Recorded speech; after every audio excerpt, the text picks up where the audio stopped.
The subject of this speech is a topic which has been discovered recently and which may not exist at all. I may be talking about something that does not exist. Therefore, I'm free to say everything or nothing. I, in my stories and novels, often write about counterfeit worlds, semi-real worlds, as well as deranged private worlds, inhabited often by just one person, while meantime the other characters either remain in their own worlds throughout or are somehow drawn into one of the peculiar ones. This theme occurs in the corpus of my 27 years of writing. At no time did I have a theoretical or conscious explanation for my preoccupation with these pluriform pseudo-worlds, but now I think I understand.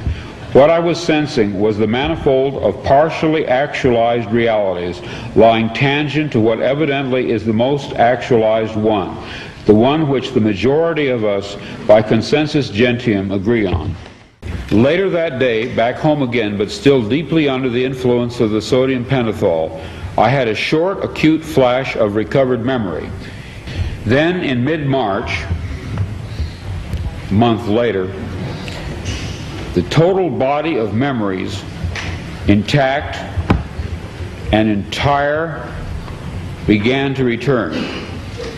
You are free to believe me or to disbelieve, but please take my word on it that I am not joking. This is very serious, a matter of importance.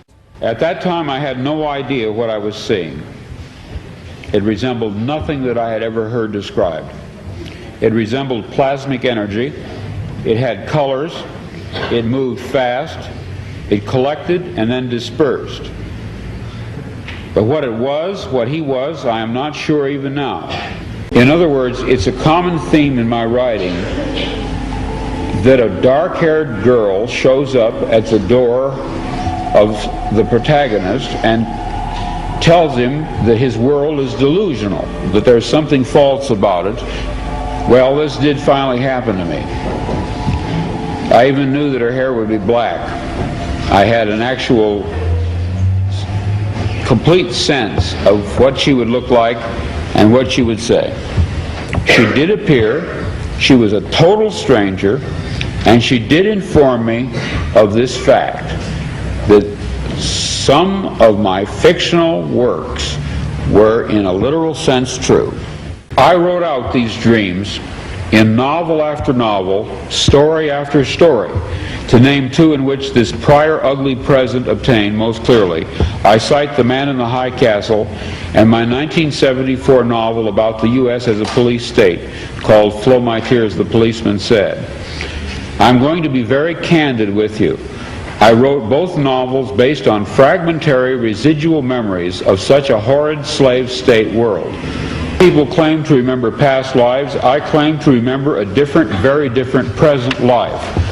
I know of no one who has ever made this claim before, but I rather suspect that my experience is not unique. What perhaps is unique is the fact that I'm willing to talk about it. We are living in a computer-programmed reality, and the only clue we have to it is when some variable is changed and some alteration in our reality occurs.